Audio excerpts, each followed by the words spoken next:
Yes, hello everyone, welcome to the global world academy. So आज हम लोग यहाँ पर पढ़ेंगे इलेक्ट्रिसिटी को। जैसे कि इससे पहले हमने इलेक्ट्रिसिटी का एक पार्ट और कंप्लीट किया था, जिसमें हमने कुछ बेसिक क्वेश्चन यहाँ पर कंप्लीट किए थे, जस्ट लाइक कि 1 एम्पियर का डेफिनेशन क्या होता है, 1 कूलम्ब का डेफिनेशन क्या होता है, कुछ basic formula plus theoretical discussion हमने किया था। आज की क्लास में हम लोग कुछ और एमसीक्यूज यहाँ पर कंप्लीट करेंगे। डेफिनेटली कुछ प्रीवियस ईयर पेपर के क्वेश्चन हम लोग यहाँ पर कंप्लीट करेंगे। साथ ही यहाँ पर कुछ एनसीईआरटी क्लास 11 के जो इलेक्ट्रिसिटी चैप्टर है, उसके कुछ क्वेश्चंस हम लोग यहाँ पर देखने वाले हैं। ठीक है, चलिए स्टार्ट करते हैं आज के सेशन को। एंड जो भी आंसर्स आपको लग रहा है, जरूर से आप कमेंट बॉक्स में आंसर करते जाइएगा।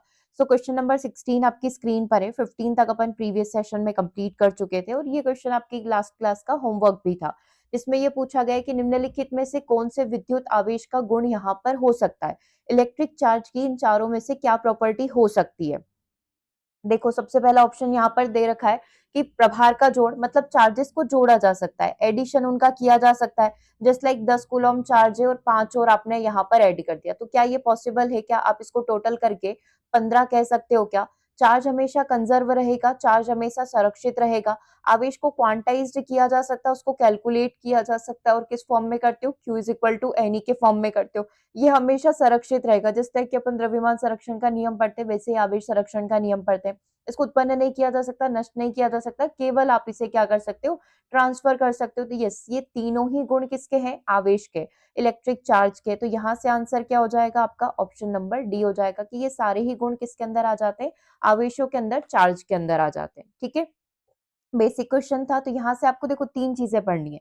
एक तो विद्युत आवेश की प्रॉपर्टी फॉर्मूला पता होना चाहिए, इलेक्ट्रिक फील्ड लाइन जो होती है, विद्युत क्षेत्र रेखाएं जो होती है, उनके बारे में पता होना चाहिए, और चुंबकीय क्षेत्र रेखाएं जो होती है, उनके बारे में हमें बहुत अच्छे से एक एक बेसिक चीज पता होना चाहिए। क्योंकि एग्जाम में जो आपसे क्वेश्चन पूछे जा रहे हैं, वो बेसिक पूछे जा रहे हैं, लेकिन बहुत घुमा फिरा कर पूछे जा रहे हैं। तो जब तक आपका बेसिक स्ट्रांग नहीं होगा, आप इस प्रकार के क्वेश्चन के आंसर नहीं दे पाओगे। ठीक है, तो मेक श्योर की आप बहुत अच्छे से अपने बेसिक कंसेप्ट को क्लियर करते हुए चले।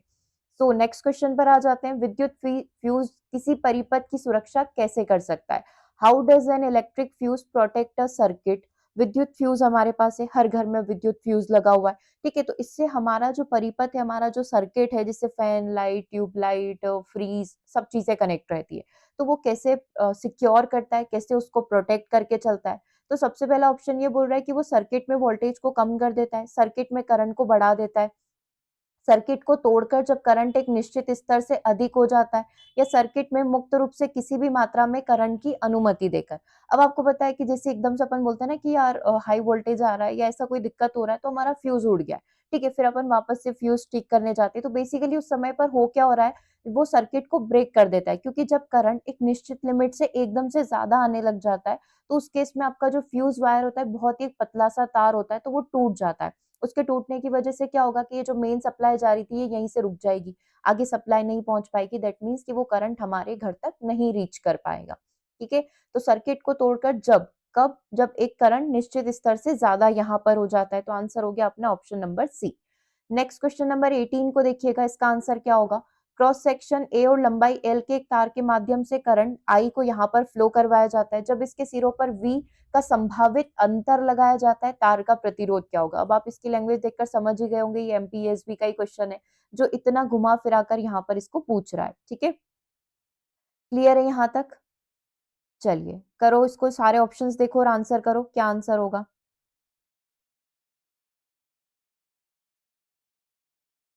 देखो क्या पूछ रहा है, क्रॉस सेक्शन ए, क्षेत्रफल कितना हो गया? ए हो गया। अब रेजिस्टेंस अपन को निकालना है, तो आर जो होगा, रेजिस्टेंस जो होगा, वो किसके प्रोपोर्शनल यहाँ पर होता है, या फिर आपने डायरेक्टली फॉर्मूला भी पता हो, तो R is equal to rho L by A यहाँ पर होता है लंबाई के अनुक्रमानुपाती और क्षेत्रफल के व्युत्क्रमानुपाती।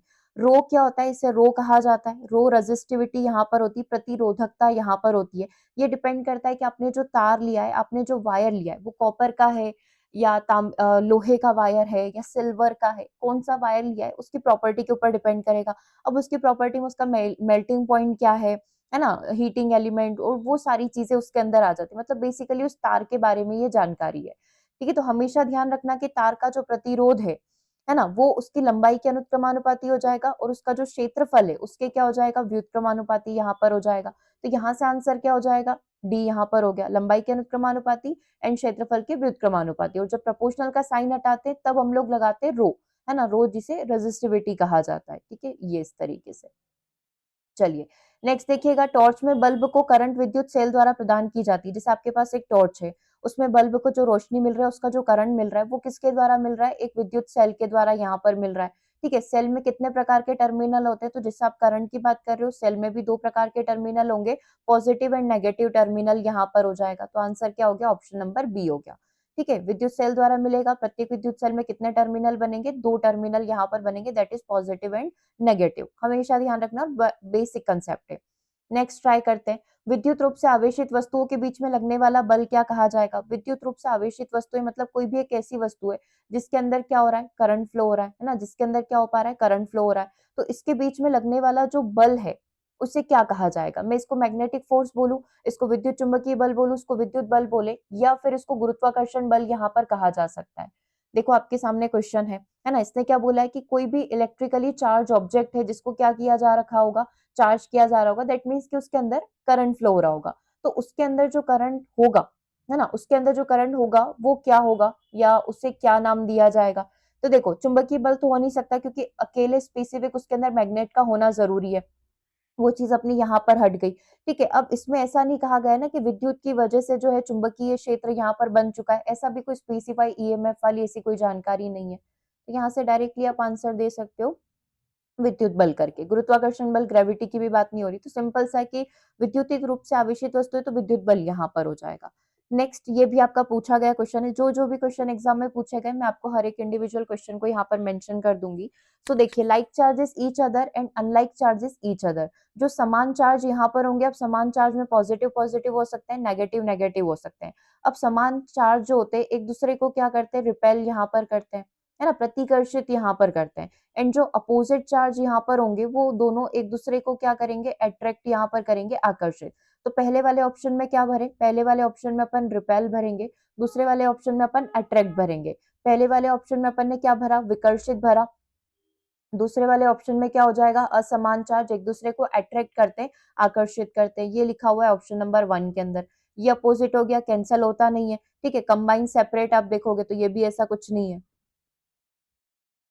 चलिए, अब आ जाते हैं नेक्स्ट क्वेश्चन के ऊपर। नेक्स्ट क्वेश्चन को देखिएगा, आवेश संरक्षण का सिद्धांत जो होता है ना, the principle of conservation of charges, ये हमें किस बारे में बताता है? आवेश को बनाया और नष्ट किया जा सकता है क्या? आवेश को क्रिएट और डिस्ट्रॉय किया जा सकता है क्या? नहीं, आवेश को ना तो बनाया जा सकता है, ना ही नष्ट किया जा सकता है। वन एंड ओनली आप उसको क्या कर सकते हो? ट्रांसफॉर्म कर सकते हो। दैट मीन्स ये वाला ऑप्शन गलत है। अभी पूछा सिद्धांत क्या कहता है, दैट मीन्स पॉजिटिव ढूंढना है। एक पृथक तंत्र में कुल आवेश हमेशा स्थिर रहेगा, मतलब एक आइसोलेटेड सिस्टम आपके पास यहाँ पर है ना, अगर उसके अंदर आवेश जो होगा वो स्थिर रहेगा तो यस, ये बात तो सही जा रही, इसमें तो कोई गलत नहीं है। टोटल चार्ज इसके अंदर, इस आइसोलेटेड बॉडी के अंदर टोटल चार्ज जो है हमेशा कैसा रहेगा? कंजर्व रहेगा। ये बात सही हो गई। आवेश हमेशा द्रव्यमान के ऊपर निर्भर करता है, तो ये ओनली द्रव्यमान के ऊपर निर्भर करेगा, गलत है। तापमान के साथ बदलता रहता है, तो तापमान से कोई रिलेशन नहीं है। ठीक है, तो ये चीज गलत होगी। तो बचा क्या कि एक पृथक तंत्र, एक आइसोलेटेड बॉडी में टोटल जो चार्जेस है वो हमेशा कैसा रहेगा? कंजर्व रहेगा, सुरक्षित रहेगा। ठीक है, नेक्स्ट ट्राई करते हैं। ये थोड़े बहुत क्वेश्चन आपको प्रीवियस ईयर पेपर के मिल रहे हैं, कुछ आपके एनसीईआरटी बुक से मिल रहे हैं, क्योंकि डेफिनेटली कोई भी क्वेश्चन यहाँ पर बेसिक पूछा जा सकता है। सो यदि दो वस्तुओं पर समान और विपरीत आवेश हो, आपके पास कोई दो वस्तुएं हैं, ठीक है, एक समान और विपरीत आवेश यहाँ पर हो गए, जैसे कि इसने बोला if two object have a equal and opposite charges, मतलब 10 कूलम इसके ऊपर है और 10 कूलम इसके ऊपर है, बट कैसा है? अपोजिट है। तो अगर मैं टोटल सम करने जाऊंगी तो कितना बन जाएगा? 0 बन जाएगा। इफ टू ऑब्जेक्ट, कोई भी दो वस्तु है या कोई भी दो ऑब्जेक्ट हो गए, ए और बी नाम दे दो, दोनों के ऊपर इक्वल, इक्वल मतलब वैल्यू में इक्वल, एंड अपोजिट चार्जेस मतलब एक पॉजिटिव होगा तो दूसरा क्या हो गया? नेगेटिव हो गया। तो इनका जो टोटल आवेश होगा वो हमेशा कितना हो जाएगा? 0, शून्य यहाँ पर हो जाएगा। ठीक है, कितना हो गया? 0 यहाँ पर हो गया। तो दो वस्तुओं पर समान और विपरीत आवेश होते तो टोटल आवेश, टोटल चार्ज हमेशा 0 हो जाएगा।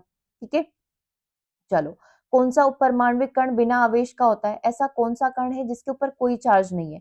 इलेक्ट्रॉन, प्रोटॉन, न्यूट्रॉन और पॉजिट्रॉन। इलेक्ट्रॉन का ही भाई, इलेक्ट्रॉन अगर नेगेटिवली चार्ज है तो पॉजिट्रॉन क्या हो जाएगा? पॉजिटिवली चार्ज हो जाएगा। ठीक है, इलेक्ट्रॉन ही है बट वो पॉजिटिव चार्ज है। सारे गुण इसके अंदर इलेक्ट्रॉन के, इलेक्ट्रॉन जितना ही मास है, इलेक्ट्रॉन जैसा ही चार्ज है, बट ये पॉजिटिव है, दैट्स व्हाई इसे पॉजिट्रॉन कहा गया। प्रोटॉन पॉजिटिवली चार्ज है, उदासीन कौन हो जाएगा, बिना आवेश का न्यूट्रल कौन हो जाएगा, न्यूट्रॉन यहाँ पर हो जाएगा। ठीक है, चलिए अब आते हैं नेक्स्ट क्वेश्चन के ऊपर। दो आवेशों के बीच का जो बल है वो किस नियम के द्वारा निर्धारित हो सकता है ना? कोई भी दो आवेश यहाँ पर हो गए, it may be positive positive, it may be positive negative, what, ठीक है, कोई भी चीज यहाँ पर हो सकती है। तो ये इन दोनों के बीच में अगर हमको लगाना है बल, जो एक दूसरे को क्या करेंगे, आकर्षित करेंगे, प्रतिकर्षित करेंगे, तो ये हमेशा किससे निकाला जाता है, कूलॉम के नियम से निकाला जाता है। क्या कहता है कूलॉम का नियम, है ना? हमेशा ध्यान रखना, ये स्थिर आवेशों के बीच में लगेगा। दो बिंदु आवेश आप कह सकते हो, दो स्थिर आवेश आप यहाँ पर कह सकते हो, जो एक दूसरे से अल्प दूरी पर स्थित हो, एटलीस्ट इतनी दूरी पर स्थित हो जहां पर इनको आकर्षण और प्रतिकर्षण बल महसूस किया जाता हो। ठीक है, तो पहली कंडीशन तो ये स्थिर आवेश है, अल्प दूरी पर ये स्थित होना चाहिए।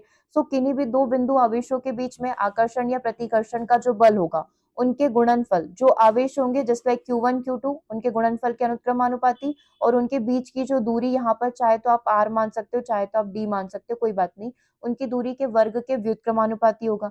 जब ये प्रोपोर्शनल का आप साइन हटाओगे तो एक कांस्टेंट लगाओगे k कांस्टेंट यहाँ पर लग जाएगा। k की वैल्यू क्या होती है, जो आपका डाइलेक्ट्रिक कांस्टेंट होगा, 9 इंटू 10⁹ यहाँ पर हो जाएगी, एंड मल्टीप्लाई में क्या आ जाएगा, Q1 Q2 divide by R square यहाँ पर आ जाएगा। बस ये हो गई इसकी value, F is equal to 9 into 9, 9 into 10⁹ Q1 Q2 divide by R square. अब जैसे अभी क्वेश्चन पूछे वैसे आप वैल्यू रख के इसको सॉल्व कर सकते हो। अब एग्जामिनर ना आपसे ज्यादा ऐसे न्यूमेरिकल पूछने की बजाय ना वो कुछ ऐसे क्वेश्चन पूछता है, कैसे, जैसे कि ये वाला देखो, कि यदि दो आवेशों के बीच की दूरी को दो गुना कर दिया जाए तो उनके बीच में लगने वाला बल जो है उसके ऊपर क्या असर पड़ेगा। लगेगा तो वही दो आवेश की बात हो रही है, लगेगा तो कूलॉम का नियम, k Q1 Q2 divide by R square यहाँ पर हो जाएगा। ठीक है, तो इसने क्या बोला है कि आपने क्या करा, दूरी को दो गुना कर दिया है। ठीक है, तो ये चीजें तो सेम ही रही अभी तक, दूरी दो गुना मतलब ये दो गुना चार, चार आर स्क्वायर हो जाएगी, तो उनके बीच का लगने वाला बल बाकी सब तो सेम ही है, एक क्या ऐड हुआ है, चार ऐड हो गया है। तो ये कितना हो जाएगा, नया वाला जो बल है पुराने वाले बल का कितना हो जाएगा, बाय फोर्थ, मतलब एक चौथाई यहाँ पर हो जाएगा। ठीक है, तो कोई भी चीज होगी तो वो या तो आपके आवेश को बढ़ा देगा, या तो दोनों आवेश को दो गुना, चार गुना, आधा कर देगा, या केवल एक आवेश को कर देगा, या फिर दूरी के साथ कम ज्यादा उसको कर देगा। ठीक है, तो यहाँ से जो आंसर होगा वो क्या हो जाएगा, 1/4 हो जाएगा, 1/4 हो जाएगा। ठीक है, चलिए, कूलॉम का नियम किसके ऊपर लागू होता है, केवल पॉजिटिव चार्ज के ऊपर, केवल नेगेटिव के ऊपर, स्थिर बिंदु पर, या गतिमान आवेश पर। तो हमेशा ध्यान रखना ये अप्लाई होता है पॉइंट चार्जेस एट रेस्ट। ठीक है, हमेशा स्थिर बिंदु आवेश के ऊपर ही ये नियम एप्लीकेबल होता है। ठीक है, ये क्वेश्चन आपका पूछा गया है। कूलॉम के नियम के अनुसार दो आवेशों के बीच में स्थिर वैद्युत बल उन आवेशों के गुणनफल के कैसा रहेगा। कूलॉम के नियम की बात हो रही है, that is F is equal to K, या फिर अभी प्रोपोर्शनल वाली चीज पूछिए तो अपन ये वाला लिखेंगे। प्रोपोर्शनल का साइन के हटाया, के Q1 Q2 डिवाइड बाय क्या हो जाएगा, अपना आर स्क्वायर यहाँ पर हो जाएगा। तो दो आवेशों के बीच में स्थिर वैद्युत स्थैतिकी बल, इसी की बात हो रही है। आवेशों का जो गुणनफल होगा उसके हमेशा क्या होता है, सीधे अनुत्पानुपाती या डायरेक्टली प्रोपोर्शनल या अनुत्क्रमानुपाती जिसे अपन कहते हैं। ठीक है, अनुत्क्रमानुपाती हो गया, दूरी के वर्ग के क्या हो गया, व्युत्क्रमानुपाती। स्वतंत्र वाली चीज हो नहीं रही है, तो यहाँ से जो आंसर होगा वो क्या हो जाएगा, ऑप्शन नंबर 1 हो जाएगा। ठीक है, चलिए अगला देखिएगा, कूलॉम के नियम में आवेश का एसआई मात्रक क्या होगा। आवेश का एसआई यूनिट क्या होता है, तो अपन ने पढ़ा था Q इज इक्वल टू क्या होता है, IT यहाँ पर होगा।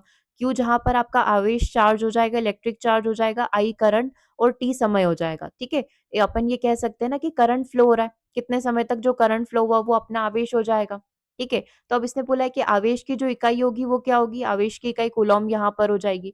वोल्ट वोल्टेज की इकाई हो गई, एम्पियर करंट की इकाई हो गई, न्यूटन किसकी इकाई हो गई, बल की इकाई यहाँ पर न्यूटन होती है, या फिर अपन इसको ऐसा लिख सकते हैं, किलोग्राम मीटर प्रति सेकंड स्क्वायर लिख सकते हैं। ठीक है, चलो अगला देखते हैं, निर्वात में कूलॉम स्थिरांक जो k की वैल्यू होती है वो कितने के बराबर होती है। ठीक है, ये अभी अपना वही कूलॉम वाला फॉर्मूला अपन ने लिखा था, F is equal to k Q1 Q2 divide by R square. तो k की वैल्यू किसके बराबर होती है, 1/4 पाई एप्सिलॉन 0 के। ठीक है, अगर आप इस 4 पाई एप्सिलॉन 0 को पूरा सॉल्व करते हो, 8.85 इंटू 10⁻⁻12, इसको जब आप पूरा सॉल्व करोगे तो वैल्यू कितनी निकल कर आएगी, 9 इंटू 10⁻9 आपका वैल्यू निकल कर आएगा। ये सारे मात्रक कैसे निकाले, अपन ने r को इधर शिफ्ट कर दिया, FR square divide by Q1 Q2, तो यहाँ से आपका मात्रक निकल कर आ जाएगा क्या, F का मात्रक क्या हो जाएगा, न्यूटन, मीटर स्क्वायर दूरी के लिए, और नीचे क्या आ जाएगा आपका कूलॉम्स का स्क्वायर आ जाएगा क्योंकि 2 चार्जेस हैं, ठीक है? तो 9 × 10⁻⁹ अपना आंसर हो गया। चलिए, आगे बात करते हैं नेक्स्ट क्वेश्चन की। कूलॉम का नियम संरचना किसके समान है? कूलॉम का जो नियम है, जो अपन यहाँ पर देखते हैं, F is equal to K Q1 Q2 divide by R square. ये सेम मिलता-जुलता किससे? न्यूटन का गुरुत्वाकर्षण, ओम का नियम, फैराडे का नियम, किरचॉफ का नियम। अब देखो किरचॉफ का नियम तो पूरा करंट से रिलेटेड है, करंट एंड वोल्टेज से रिलेटेड है, ठीक है? कि किसी भी डिवाइस या किसी भी सर्किट या किसी भी परिपथ के अंदर करंट की वैल्यू को कैसे कैलकुलेट किया जाएगा, तो हमेशा जो इनकमिंग करंट होगा वो हमेशा आउटगोइंग करंट के बराबर होगा, है ना? और ऐसे ही हमारा वोल्टेज वाला नियम भी होता है किरचॉफ का। फैराडे का नियम यहाँ से पूरा अलग हो जाएगा। ओम का नियम V is equal to IR हो गया, तो ये बराबर है किसके? न्यूटन के गुरुत्वाकर्षण के नियम के बराबर यहाँ पर हो जाएगा। वो नियम भी यही कहता है, जैसे वहां पर अपन अभी कूलॉम में क्या यूज कर रहे हैं, यहाँ पर सार्वत्रिक गुरुत्वाकर्षण नियतांक हो जाएगा। यहाँ पर अपन Q1 Q2 चार्जेस यूज कर रहे हैं जो अल्प दूरी पर स्थित है। यहाँ पर दो वस्तुओं का द्रव्यमान देख रहे हैं जो एक दूसरे से काफी दूरी पर स्थित है, जस्ट लाइक पृथ्वी और चंद्रमा, जस्ट लाइक पृथ्वी और सूर्य, है ना? तो ये लॉन्ग डिस्टेंस के लिए एप्लीकेबल है, और ये बहुत ही शॉर्ट डिस्टेंस के लिए कूलॉम का नियम यहाँ पर एप्लीकेबल है, ठीक है? डिवाइड बाय यहाँ पर आर स्क्वायर होता है, यहाँ पर भी आर स्क्वायर होता है, तो सारी चीजें सेम है, कांस्टेंट अलग है, बस ऐसा आप कह सकते हो। यहाँ पर द्रव्यमान की बात हो रही है, यहाँ पर चार्जेस की बात हो रही है, तो किसके समान है? तो गुरुत्वाकर्षण के नियम के सिमिलर है। नेक्स्ट क्वेश्चन देखते हैं, यदि दो कणों पर आवेश को 3 गुना कर दिया जाए तो विद्युत स्थैतिकी बल के ऊपर क्या असर आएगा? तो यहाँ पर आप देखो, विद्युत स्थैतिकी बल मतलब वही इलेक्ट्रोस्टैटिक फोर्स, कूलॉम फोर्स की यहाँ पर बात हो रही है। So F is equal to K Q1 Q2 divide by R square. इसने बोला कि दोनों कणों पर आवेश को हमने क्या कर दिया? 3-3 गुना कर दिया, तो टोटल कितना हो जाएगा? 9 गुना यहाँ पर हो जाएगा, 3 × 3 डिवाइड बाय R स्क्वायर। तो नया वाला जो फोर्स है वो पुराने वाले का कितना गुना यहाँ से हो जाएगा? 9 टाइम्स यहाँ पर हो जाएगा, 9 गुना हो जाएगा, ठीक है? यहाँ से जो आपका आंसर हो गया वो ऑप्शन नंबर बी हो जाएगा। बेसिक क्वेश्चन है, ऐसे ही आपसे सेम ग्रेविटी वाले में भी पूछे जाते हैं। सेम आप गतिज ऊर्जा वाले क्वेश्चन करते हो, गतिज ऊर्जा, स्थितिज ऊर्जा, उसमें भी यही वाले क्वेश्चन आपको देखने को मिलेंगे, जहां पर आपको बस 2 गुना, 4 गुना, 1/4 ऐसे ऑप्शंस देखने को मिलेंगे, ठीक है? कूलॉम के नियम के अनुसार विद्युत स्थितिकी बल की जो प्रकृति होती है वो किस प्रकार की होती है? वही इलेक्ट्रोस्टैटिक फोर्स मतलब कूलॉम बल जो होगा वो किस प्रकार का हो सकता है? अट्रैक्टिव हो सकता है, रिपल्सिव हो सकता है, दोनों ही हो सकते हैं, या मतलब या तो अट्रैक्टिव होगा या फिर रिपल्सिव होगा, तो डेफिनेटली दोनों में से किसी भी प्रकार का वो हो सकता है, ठीक है? चलिए, नेक्स्ट क्वेश्चन देखते हैं, यदि एक कण का आवेश 2 गुना कर दिया जाए और दूरी वही रहे तो बल के ऊपर क्या असर आएगा? इसने क्या बोला है, मैं सिर्फ एक कण के आवेश को 2 गुना करूंगी। फॉर्मूला क्या है? F is equal to K Q1 Q2 divide by R square है, ठीक है? इसने बोला है कि हम लोग क्या करेंगे, केवल और केवल एक कण के ऊपर जो आवेश है उसको 2 गुना कर देंगे, है ना? और दूरी को सेम रखें, तो डेफिनेटली यहाँ पर हमारा जो नया वाला बल होगा, नया वाला जो इलेक्ट्रोस्टैटिक फोर्स होगा, पुराने वाले का कितना हो जाएगा? 2 टाइम यहाँ पर हो जाएगा, 2 गुना यहाँ पर हो जाएगा, ठीक है? क्योंकि हमने एक को ही बढ़ाया। अगर दोनों बोल सकते हैं कि दोनों आवेशों को 2-2 गुना करते तो टोटल आंसर आपका 4 हो जाता, जो कि अभी यहाँ पर ऑप्शन में भी था, ठीक है? सो कन्फ्यूज मत होना। ठीक है, ऑन वन पार्टिकल लिखा है, एक कण यहाँ पर लिखा है, तो डेफिनेटली आपका आंसर 2 टाइम्स यहाँ पर हो जाएगा। चलो, अब आ जाते हैं नेक्स्ट क्वेश्चन के ऊपर। धनात्मक आवेश के चारों विद्युत क्षेत्र रेखाओं की जो दिशा होगी वो किस प्रकार की होगी? आपके पास एक धनात्मक आवेश है, इसके चारों ओर आपको क्या करनी है? विद्युत क्षेत्र रेखाएं खींचनी, सेम एज इट इज अपन को चुंबक में भी करना पड़ता है। तो अभी अपन जो क्वेश्चन कर रहे हैं वो इलेक्ट्रिक, अभी तक अपन चार्जेस के बारे में पढ़ रहे थे, एक चार्ज के बारे में। अब अपन डायरेक्टली पढ़ रहे हैं इलेक्ट्रिक फील्ड लाइंस के बारे में, है ना? कि किस तरीके से विद्युत क्षेत्र यहाँ पर जनरेट होता है, किस तरीके से इलेक्ट्रिक फील्ड लाइंस बनती है। तो हमेशा ध्यान रखना, ये पॉजिटिव से जाती हुई प्रतीत होती है और नेगेटिव पर आती हुई प्रतीत होती है। जस्ट लाइक कि आप ऐसा समझो कि कोई भी चीज इसके अंदर से निकल रही है, तो हमेशा पॉजिटिव से ये जाता हुआ प्रतीत होगा, है ना? पॉजिटिव से निकलता हुआ और नेगेटिव पर आता हुआ प्रतीत होता है। तो धनात्मक आवेशों पर विद्युत क्षेत्र रेखाएं जो होती है रेडियल होती है ना? ये इस तरीके से रेडियल फॉर्म में यहाँ पर पाई जाएगी।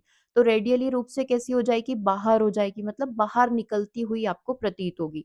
सेम चीज अगर आपसे किसके लिए पूछ ले, नेगेटिव के लिए यहाँ पर पूछ ले, तो उसका आंसर क्या हो जाएगा? ऑप्शन नंबर बी हो जाएगा, ठीक है? पॉजिटिव से बाहर निकल रही है और कहाँ पर जा रही है? नेगेटिव के घर में जा रही है, तो पॉजिटिव से निकलेगी और नेगेटिव पर अंदर आएगी। ठीक है।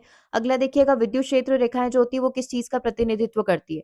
बेसिकली विद्युत क्षेत्र रेखाएँ विज़िबल तो होती नहीं है, ये एक प्रकार की काल्पनिक रेखाएँ हैं। बेसिकली वो विद्युत क्षेत्र की मजबूती को बताती है कि आपका विद्युत क्षेत्र कितना स्ट्रॉन्ग है, ठीक है? अगर पास-पास है तो बहुत स्ट्रॉन्ग है ना? दूर-दूर है तो वीक यहाँ पर होगा। सो हम लोग ये कह सकते हैं विद्युत क्षेत्र रेखा चुंबकीय बल की दिशा का, गुरुत्व बल की दिशा का, धनात्मक परीक्षण आवेश पर विद्युत बल की दिशा का या इलेक्ट्रॉन की गति की दिशा को यहाँ पर रिप्रेज़ेंट करती है, ठीक है? सो विद्युत क्षेत्र रेखाएं हमेशा धनात्मक परीक्षण आवेश पर जो विद्युत बल की दिशा है उसको रिप्रेजेंट करेगी, क्योंकि अभी अपन ने पढ़ा कि ये किस तरीके से इस तरीके से निकलती हुई प्रतीत होती है ना? तो विद्युत बल की दिशा जो है हमको यहाँ से मिल जाएगी।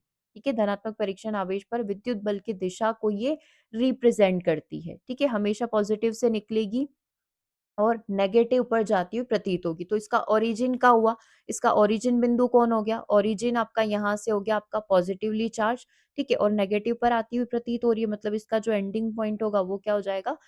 नेगेटिव पॉइंट हो जाएगा, ठीक है? चलिए आगे देखते हैं नेक्स्ट क्वेश्चन। निम्नलिखित में से कौन-सा विद्युत क्षेत्र रेखाओं का एक सही गुण यहाँ पर हो सकता है? विद्युत क्षेत्र रेखाओं को लेकर एक सही गुण क्या होगा? बताओ, विद्युत क्षेत्र रेखाओं को लेकर एक सही गुण क्या लग रहा है? क्या ये एक दूसरे को इंटरसेक्ट करती है? क्या विद्युत क्षेत्र रेखा एक दूसरे को काट सकती है? ये हमेशा बंद वृत्त बनाती है, ये हमेशा सीधी होती है और ये कभी भी एक दूसरे को नहीं काटती है। अपन को एक सही गुण बनाना है, ये हमेशा ओपन लूप बनाती है, ये चीज गलत है। ये हमेशा सीधी होती है, तो ऐसा भी कोई जरूरी नहीं है कि हमेशा सीधी होगी। अभी अपन ने पढ़ा था, ये रेडियली आउटवर्ड एंड इनवर्ड अपन को दिखती है, इस तरीके से रेडियल फॉर्म में ये दिखेगी। ठीक है। अब इसने बोला है कि एक दूसरे को काट सकती है, दे नेवर इंटरसेक्ट ईच अदर, ये कभी भी एक दूसरे को नहीं काटती है। ठीक है, तो करेक्ट आंसर क्या हो गया? ऑप्शन नंबर डी यहाँ पर हो गया कि ये कभी भी एक दूसरे को नहीं काटेगी। सेम जैसा अपन चुंबकीय क्षेत्र में बोलते हैं कि अगर एक दूसरे को काटती तो उसकी जो दो दिशाएं यहाँ पर होती, जो कि पॉसिबल ही नहीं है, तो हर एक दिशा अपने आप में यूनिक यहाँ पर होगी, अद्वितीय यहाँ पर होगी। So they never intersect each other. बाकी सारे ऑप्शन यहाँ पर बिल्कुल गलत है। ठीक है, चलो अगला क्वेश्चन देखेंगे। नेक्स्ट, विद्युत क्षेत्र सबसे अधिक मजबूत कहाँ पर होता है? जहां पर क्षेत्र रेखा है। अगर मैं आपको बोलूं कि मैंने कुछ यहाँ पर विद्युत क्षेत्र बनाकर दिए है और मैंने आपको पूछा कि बताइए सबसे ज्यादा विद्युत क्षेत्र कहाँ पर है, ठीक है? तो एक पर मैंने इस तरीके से लाइन ड्रॉ करी हुई है, एक पर मैंने इस तरीके से लाइन ड्रॉ करी हुई है, एक पर ये कुछ इस तरीके से लाइन ड्रॉ हो रही है। तो सबसे ज्यादा सघन कहाँ पर होगा? जहां पर क्षेत्र रेखाओं की संख्या ज्यादा होगी, है ना? तो हम लोग बोल सकते हैं कि जहां पर क्षेत्र रेखाएं कैसी है, क्लोजली स्पेसेस, काफी पास पास है। वाइडली दूर-दूर है, मतलब वो विद्युत क्षेत्र कमजोर है, मतलब वहां पर इतना ज्यादा चार्जेस नहीं है। कर्व वक्री यहाँ पर हो जाएगी या अनुपस्थित होगी? अनुपस्थित होगी तो विद्युत क्षेत्र ही कितना हो जाएगा? 0 हो जाएगा। तो यहाँ से जो आपका आंसर होगा वो हो जाएगा ऑप्शन नंबर 1। ठीक है, अगला देखिएगा, विद्युत स्थितिकी संतुलन में किसी चालक के अंदर का विद्युत क्षेत्र कैसा होगा? हम इलेक्ट्रोस्टैटिक की यहाँ पर बात करें, इक्विलिब्रियम कंडीशन की बात कर रहे हैं, मतलब कोई भी विद्युत स्थितिकी क्षेत्र किसी भी प्रकार का हो सकता है। इसके अंदर का अगर मुझे विद्युत क्षेत्र निकालना है तो वो हमेशा ध्यान रखना क्या रहेगा? 0 रहेगा, है ना? हमेशा ध्यान रखना ये कैसा रहेगा? हमेशा ही 0 रहेगा। क्यों? क्योंकि ये इक्विलिब्रियम कंडीशन में, तो यहाँ पर जो चार्जेस होंगे वो क्या होंगे? इक्वली रीडिस्ट्रीब्यूट यहाँ पर रहेंगे। मतलब बराबर से क्या रहेंगे? रीडिस्ट्रीब्यूट रहेंगे। अपन बोलते हैं ना, डिस्ट्रीब्यूट हो जाते हैं। ठीक है? तो ये एक दूसरे को क्या कर देंगे? इंटरनल फील्ड के अंदर एक दूसरे को कैंसल कर देंगे। जितने पॉजिटिव होंगे उतने ही नेगेटिव होंगे। इक्वली इसमें मिले हुए रहेंगे। डेफिनेटली एक दूसरे को कैंसल कर देंगे, इसीलिए विद्युत क्षेत्र हमेशा कितने के बराबर होगा? 0 के बराबर होगा। अगला, किस प्रकार के आवेश की विद्युत क्षेत्र रेखाएं अंदर की तरफ होती है? अंदर की तरफ विद्युत क्षेत्र रेखाएं आपको क्या मिलेगी? क्योंकि हमारे पास दो ही पॉजिटिव और नेगेटिव चार्ज है, मतलब दो ही प्रकार के चार्जेस, एक पॉजिटिव है एक नेगेटिव है। हमेशा पॉजिटिव से निकलती है और नेगेटिव की तरफ आती हुई ये प्रतीत होती है। ठीक है, तो इसने बोला है कि किस प्रकार के आवेश की विद्युत क्षेत्र रेखाएं अंदर की तरफ है। अंदर की तरफ मतलब इसके अंदर आ रही है, मतलब नेगेटिव के लिए पूछा है, तो आंसर क्या हो जाएगा आपका? ऑप्शन नंबर बी यहाँ पर हो जाएगा कि हमेशा पॉजिटिव से निकलेगी, तो बाहर की तरफ पॉजिटिव में, अंदर की तरफ किस में हो जाएगी? आपके नेगेटिव चार्ज के अंदर, नकारात्मक या ऋणात्मक चार्ज के अंदर। ठीक है, अगला देखिएगा, एक द्विध्रुव के चारों विद्युत क्षेत्र रेखा यदि आपको बनाने को बोला जाए, कोई भी एक डाइपोल यहाँ पर है ना? एक डाइपोल हमने यहाँ पर ले लिया, इसके चारों मुझे विद्युत क्षेत्र रेखाएं बनानी है ना? तो वो कैसे बना सकते हैं? ऋणात्मक से शुरू होकर धनात्मक पर खत्म होगी, समांतर सीधी रेखाएं होगी, धनात्मक से उत्पन्न होकर नेगेटिव पर एंड होगी, या हमेशा ये क्लोज्ड लूप बनाएगी। हमेशा ध्यान रखना कि डाइपोल के अंदर ये पॉजिटिव से शुरू होती है और कहाँ पर जाती है, नेगेटिव पर जाती है। पॉजिटिव से शुरू होगी एंड नेगेटिव पर जाकर ये समाप्त हो जाएगी। तो आंसर हो गया ऑप्शन नंबर सी, पॉजिटिव से उत्पन्न होती है, नेगेटिव पर जाकर एंड होती है। ठीक है। किसी चालक के नुकीले किनारे के पास विद्युत क्षेत्र रेखाओं को क्या कहा जाएगा? जैसे कोई भी चालक है, उसका एक नुकीला किनारा यहाँ पर निकला हुआ है, ये इस तरीके से, ठीक है, या ये इस तरीके से आप इसको मान सकते हो, ये नुकीला किनारा, ठीक है। तो इसने बोला है कि इसके आसपास अगर मुझे विद्युत क्षेत्र रेखाएं बनानी है इस पॉइंट पर, तो किस प्रकार से बन सकती है? ज्यादा डेंस होगी, समान रूप से फैली होगी, गायब हो जाएगी, या क्लोज्ड लूप बनाएगी। तो हमेशा ध्यान रखना ये कोनों पर कैसी होती है, ज्यादा सघन होती है। जैसे मैं आपको एक डायग्राम से दिखाती हूँ, ये देखो, ये एक डायग्राम हमने बनाया। जैसे सर्कल में अपन ने बोला था, सर्कल में विद्युत क्षेत्र रेखा इक्वली डिस्ट्रीब्यूट होगी। वो डिपेंड करता है ना कि हमने जिसके अंदर चार्ज है, जिस वस्तु के अंदर चार्ज है, उसका शेप कैसा है। ठीक है। तो यहाँ पर नुकीले किनारे अगर होंगे तो नुकीले किनारों पर ये ज्यादा सघन होगी, ज्यादा डेंस यहाँ पर होगी, यानी कि दे बिकम मोर कंसंट्रेटेड। इस जगह पर आकर ये कैसी हो जाती है, ज्यादा सघन हो जाती है। ठीक है। एक और क्वेश्चन अपन देखते हैं इसी से रिलेटेड, कि एक समरूप विद्युत क्षेत्र यूनिफॉर्म मैग्नेटिक फील्ड है। यूनिफॉर्म मतलब क्या होगा, एक समान और इक्वल डिस्टेंस पर क्या होगी आपकी विद्युत क्षेत्र रेखाएं, इलेक्ट्रिक फील्ड लाइन यहाँ पर हो जाएगी।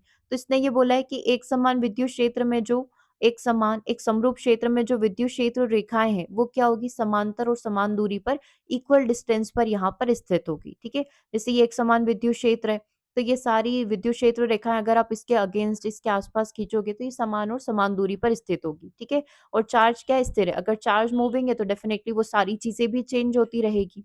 ठीक है। डन यहाँ तक।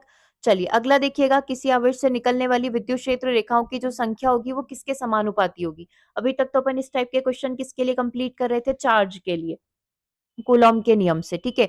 अब हम लोग बात करें इलेक्ट्रिक फील्ड लाइन की, तो किसी भी आवेश से, ये जैसे ये कोई भी पॉजिटिव आवेश हो गया, कोई भी आवेश हो गया, यहाँ से हम लोग क्या कर रहे हैं, विद्युत क्षेत्र रेखाएं खींच रहे हैं। ठीक है। तो ये किसके समानुपाती होगी, तो किसके समानुपाती रहेगी, तो हमेशा ध्यान रखना, number of electric field line जो होगी वो किसके बराबर हो जाएगी, ई ए के बराबर हो जाएगी।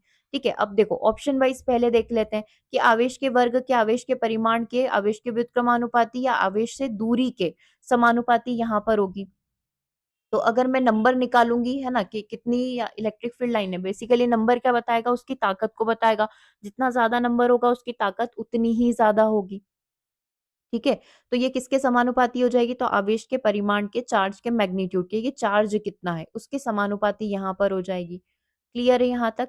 इसीलिए अपन कैलकुलेट कर सकते हैं ना, जैसे कि मैंने बोला एक कूलॉम आवेश यहाँ पर है, तो एक कूलॉम आवेश के अंदर जो विद्युत क्षेत्र रेखाएं खींची जा सकती है वो होती है 1.13 इंटू 10 टू द पावर 11 यहाँ पर। अब आप सोच रहे होंगे कि ये नंबर कहाँ से लेकर आ गए, इसमें तो ऐसा कुछ दिख नहीं रहा है। तो देखो अगर आपको नंबर निकालना है तो ये निकलेगा आपका Q बाय एप्सिलॉन जीरो से। Q क्या हो जाएगा, आवेश हो जाएगा। Q कितना हो गया, 1 कूलम, क्योंकि अभी मैंने आपको कहा कि 1 कूलम आवेश में इलेक्ट्रिक फील्ड लाइन की संख्या कितनी होती है, 1.13 इंटू 10 टू द पावर 11 होती है। कैसे आया, तो एप्सिलॉन जीरो की वैल्यू यहाँ पर रखो, 8.85 इंटू 10 टू द पावर -12।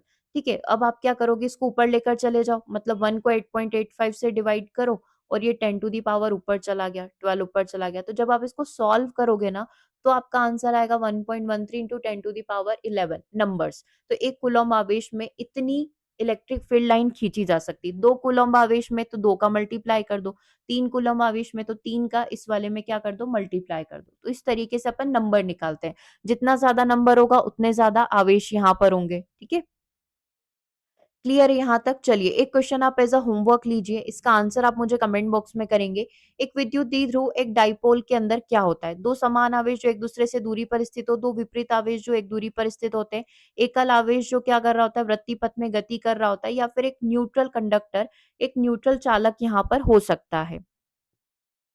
ठीक है। तो ये आप मुझे कमेंट करके बताएंगे इसका आंसर यहाँ पर क्या होगा। ओके। सो चलिए आज के सेशन को यहीं ओवर करते हैं। जो मेजर क्वेश्चंस थे, जो प्रीवियस ईयर पेपर के क्वेश्चंस थे, वो मेनली अपन ने यहाँ पर कंप्लीट कर लिए। अब इसमें ना थोड़े बहुत है, जैसे कि एक विद्युत फ्लक्स यहाँ पर बचा हुआ है, डाइपोल से रिलेटेड थोड़े से न्यूमेरिकल बचे हुए हैं। ठीक है, वो अपन, और समांतर प्लेट संधारित्र यहाँ पर बचा हुआ है, कैपेसिटर। ठीक है, वो अपकमिंग जो क्लासेस होगी उसमें थोड़ा बहुत इनका भी अपन प्रैक्टिस कर लेंगे। कुछ बेसिक फॉर्मूलाज वगैरह जो होंगे वो अपन डिस्कस कर लेंगे। ठीक है। सो चलिए आज की क्लास को ओवर करते हैं, मिलते हैं अपन नेक्स्ट सेशन में। Thanks for watching.